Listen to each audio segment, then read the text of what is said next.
आज के top down analysis में अगर हम मंथली को देखें तो मंथली ने ये प्रीवियस मंथ को स्वीप कर रखा है और फेयर वैल्यू गैप भी यहाँ पर था।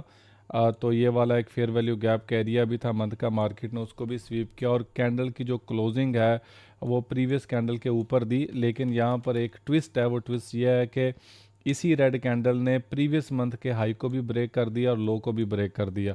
ऊपर वाली लिक्विडिटी भी स्वीप्ड है, नीचे वाली लिक्विडिटी भी स्वीप्ड है। नीचे बाइंग का प्रेशर काफ़ी ज़्यादा नज़र आ रहा है, लेकिन ऊपर से सेलिंग की बॉडी जो है वो बता रही है कि मार्केट की इंटेंशन जो है वो भी कुछ और है।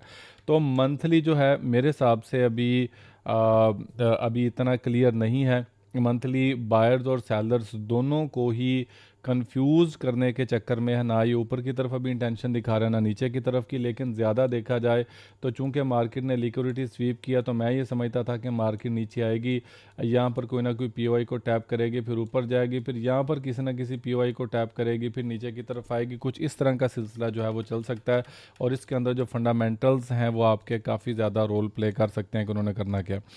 वीकली के अंदर आए तो वीकली ऑफ कोर्स मैं आपको ये कह रहा था कि वीकली यहाँ पर लिक्विडिटी इन्होंने स्वीप कर दी हुई है। तो बहुत ही गंदी जो है वो कैंडल्स जो है इसने क्लोज की, बहुत सारा लेवल स्वीप कर लिया। तो इसकी इंटेंशन ऑफ कोर्स ऊपर जाने की थी, लेकिन मैं ये एक्सपेक्ट कर रहा था कि मार्केट जो है वो नीचे की तरफ आएगी।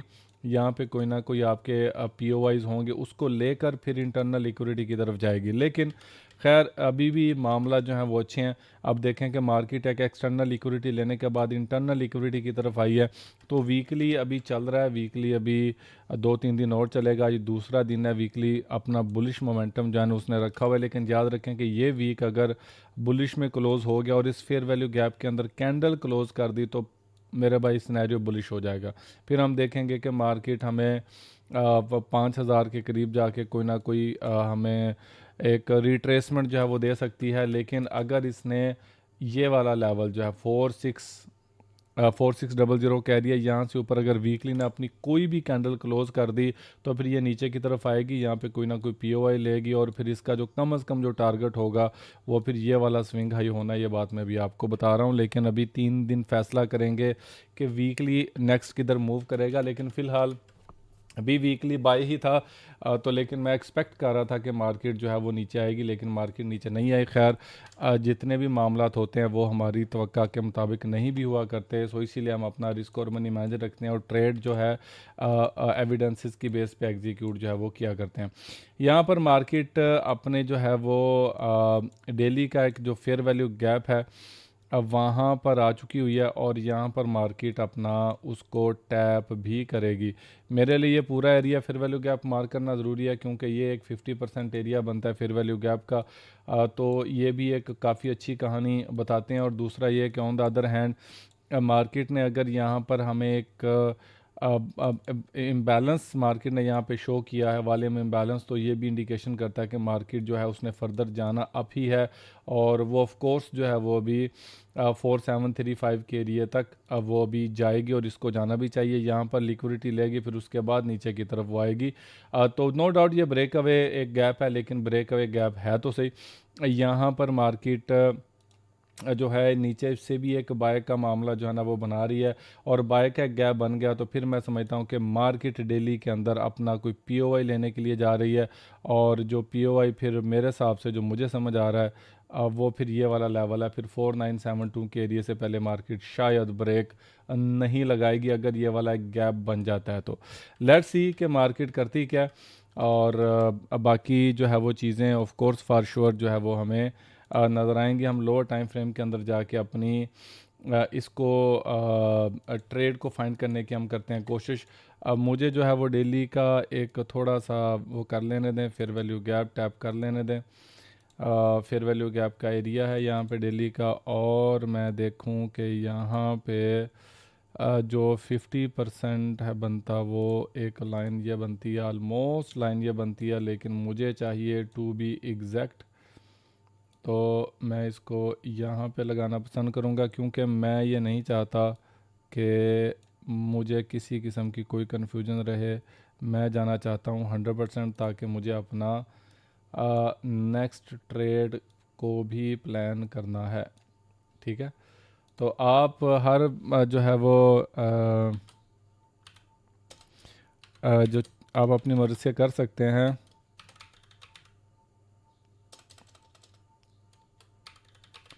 ठीक है, तो यहाँ पर मुझे इसको अभी देखना है और उसके बाद मुझे ये अभी कर देना छोटा, क्योंकि मुझे इतना ज़्यादा एरिया मार्क किया हुआ नहीं चाहिए। तो अभी हम चलते हैं H4 के अंदर, और H4 मुझे क्या कहानी सुना रहा है। H4 मुझे ये कह रहा है कि मार्केट यहाँ पे एक क्लासिक गैप मार्केट ने बनाया था, और मार्केट यहाँ से बुलिश जाने की इंटेंशन रख रही थी। तो मैं ये समझता हूँ कि मार्केट ने अगर इस फेयर वैल्यू गैप को टैप ना किया, अगर इसने इसको टैप ना किया, तो फिर मैं ये समझता हूँ कि मार्केट यहाँ से होके इस एरिया तक आएगी, फिर उसके बाद फिर ऊपर की तरफ जाएगी। तो लेट्स सी कि ये 4 आवर की कैंडल जो है वो क्या करते हैं। अगर इसको पहले टैप कर देती है तो फिर ऑफ कोर्स फॉर श्योर हमें यहाँ तक की ट्रेड जो है बड़ी आसानी के साथ मिल जाएगी। तो लेट्स सी अभी के मार्केट हमारे साथ करती क्या है। इसके बाद हम चलते हैं H1 के अंदर। H1 जो है वो यहाँ पे भी एक लिक्विडिटी जो है वो स्वीप करने के चक्कर में है। याद रखें कि ये D1 की कैंडल अभी क्लोज़ हुई है, और यहाँ पर जो डेली की कैंडल है वो अभी तक उसने अपनी क्लोजिंग नहीं दी, जस्ट नीचे की तरफ आ रही है। तो चलती हुई गाड़ी में कभी भी सवार नहीं होना चाहिए। लेट द कैंडल क्लोज, और जब ये कैंडल की क्लोजिंग हो जाएगी तब हमें चीज़ें बाकी भी समझ आना शुरू हो जाएंगी कि हमने एक्चुअल में हमने करना क्या है और कैसे अपनी ट्रेड को हमने प्लान करना। नो डाउट कि M1 के अंदर यहाँ पे हमें एक ट्रेड जो है वो मिली है। यहाँ पे हम अपना एक सेल की अपॉर्चुनिटी ले सकते हैं, लेकिन वो अर्ली होगा क्योंकि मार्केट ने किसी किस्म की कोई भी लिक्विडिटी अभी तक स्वीप नहीं की। लेकिन अगर ये कैंडल क्लोज हो जाती है यहाँ पे, या फेयर वैल्यू गैप फिल कर देती है ये वाला, तो चीज़ें हमारे डिफरेंट होगी। तो 1 घंटा पड़ा हुआ है, तो हम देखेंगे अभी M15 क्या कहता है। तो M15 को हम अभी देख लेते हैं कि M15 में भी कैंडल की क्लोजिंग, और M15 की क्लोजिंग ही हमें कोई ना कोई हिंट दे देगी किसने करना क्या। फिर उसके बाद हमारे लिए चीज़ें जो हैं 6 मिनट के बाद ही हमारे लिए एंट्री लेना काफ़ी ज़्यादा आसान हो जाएगी, और मैं एंट्री प्लान यहाँ पे कर लूँगा 1:2 की कम अज़ कम। तो ट्रेड आपको अभी मिलने वाली है। स्टे ऑनलाइन विद मी, और यहाँ पर अगर सिंगल कैंडल एंट्री मॉड्यूल बनता है तो वो भी होगा। तो मैं अभी फैसला ले चुका हूँ, I will take the trade after 6 minutes verification, और उसके बाद ये हमारे पास तकरीबन एसएल बनेगा कोई 70-80 पिप्स का, तो वो हम अवेल करेंगे और लाजम अवेल करेंगे। ठीक हो गया। तो उसके बाद तो छोटे टाइम फ्रेम है सारे एंट्री। तो मैं समझता हूँ कि आज मार्केट को डेली के फेयर वैल्यू गैप से रिजेक्शन लेनी चाहिए, और फिर नीचे H4 के फेयर वैल्यू गैप से हम कोई ना कोई बाय करने की कोशिश करेंगे। तो ये वाला हमारा ट्रेडिंग रेंज अगर इस एरिया को ब्रेक करता है तो नीचे के लेवल्स हम ऑलरेडी लो टाइम फ्रेम में जाके मार्क कर लेंगे।